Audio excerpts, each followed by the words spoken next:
All right, welcome back to the channel. It's your boy Fanon. In this video, we're going to talk about the pound for pound conversation. New rankings come out by ESPN, and I got to tell you, Canelo Alvarez gets passed up by Terence Crawford, but also, surprisingly, Errol Spence Jr. But at the same time, they do not disappoint with some absolute craziness on their list. Let's talk about that in this video.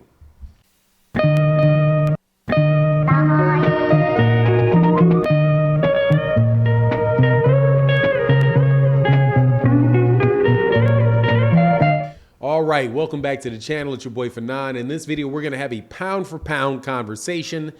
Just this past weekend, Canelo Alvarez, who was ESPN's and Ring Magazine's #1 pound for pound fighter, lost to Dimitri Bivol. And as we knew, there were going to be a shakeup in their rankings. And, you know, for the sake of conversation about pound for pound, ESPN and Ring are the ones that people look at for the most part.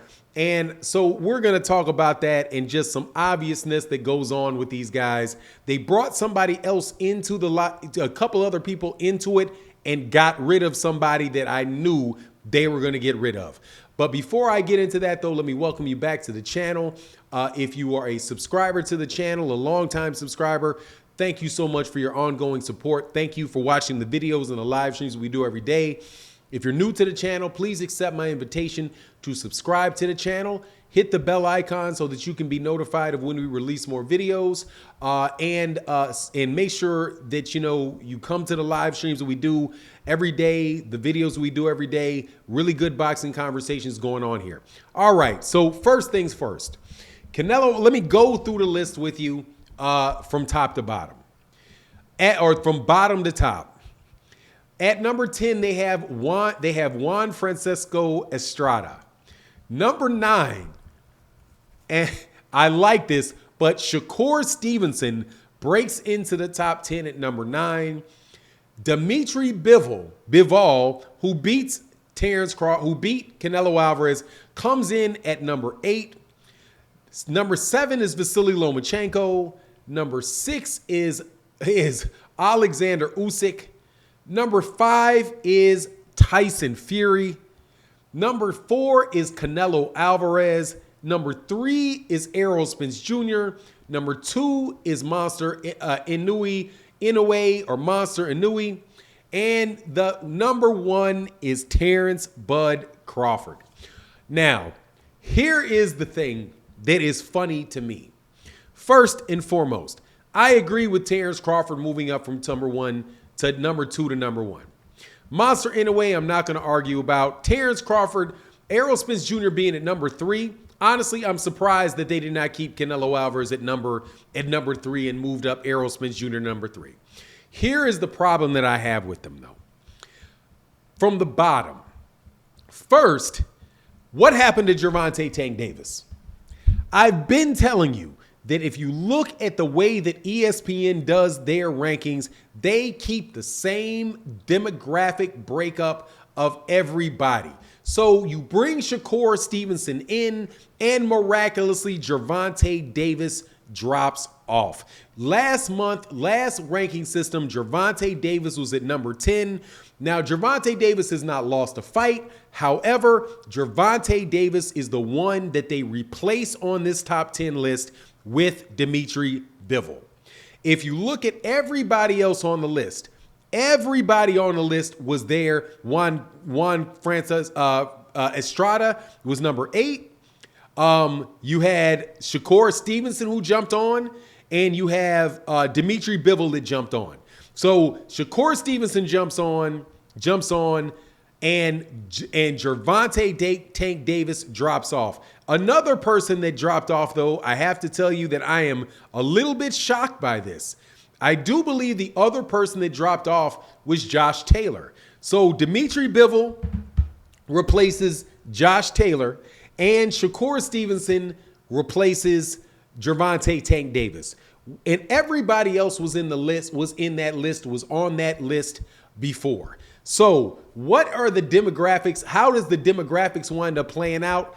They wind up playing out with the exact same distribution it was before they made the shift. They took one black guy on, took one black guy off. They put one European on, they take one European off. And I'm telling you, it stays consistent with these ESPN rankings and top ranks ranking every time. However, here's another issue. What about Dimitri Bivol beating Canelo Alvarez in two things? One, if he beat Canelo Alvarez, how come he's not higher than Canelo Alvarez? Why wouldn't he go down and be put above Canelo Alvarez? That is what happened for Teofimo Lopez when Teofimo Lopez beat Vasily Lomachenko.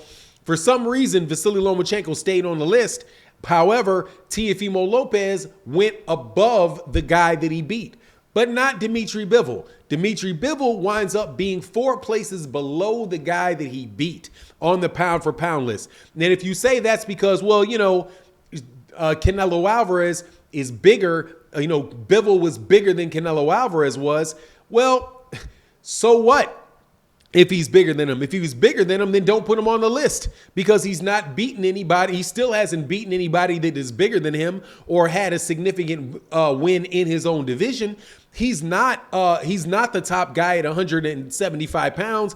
That's Arthur Beterbiev. So it seems to me that if you're going to put anybody on that list, you put Arthur Beterbiev on that list for being the top guy at 175 and not Dimitri Bivol. Dimitri Bivol just beat a smaller guy.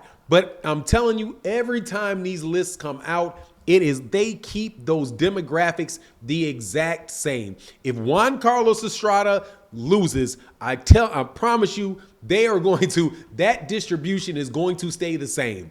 It's hilarious to me, man. Now, however, speaking on the Shakur Stevenson and the Gervonta Tank Davis thing, why would Gervonta Davis leave the list and Shakur Stevenson come on the list in place of Gervonta Tank Davis? That to me makes no sense. Josh Taylor is an undisputed champion. Why would Josh Taylor leave the list? He's undefeated. He won his last fight. Why wouldn't Vasily Lomachenko leave the list? Why wouldn't Juan Carlos Estrada lose the list? It's just, to me, I just find the whole thing funny, but at least I will tell you they do not have Ioka. At least they do not have Ioka on there or multiple guys with 2 and 3 losses or have their entire pound for pound, have almost half of their pound for pound list be somebody at 115 pounds, unlike what they did with Ring Magazine, where Ring Magazine has Chocolatito on there. It's silly, man. But no Jermell Charlo, and watch this. If Jermell Charlo beats Brian Castano, and he winds up becoming an undisputed champion at 154 pounds, I promise you they will still not put that man on that pound for pound list. They will have him still voted off that pound for pound list. To me, it's just funny. But anyway, I do find it interesting that Errol Spence moved above Canelo Alvarez. I did not expect that. I thought Canelo Alvarez would still just stay at number 3, and I wouldn't have been surprised if these guys could have found a reason to put him at number 1. But if Canelo Alvarez wins the rematch with Dimitri Bivol, don't you worry. He'll be right back at number 1 like there ain't nothing, unless he can find another ESPN guy, another top-ranked guy to get on the list. But anyway, that's my take on the matter. You let me know what you think in the comment section. And with that, I'm out. Peace.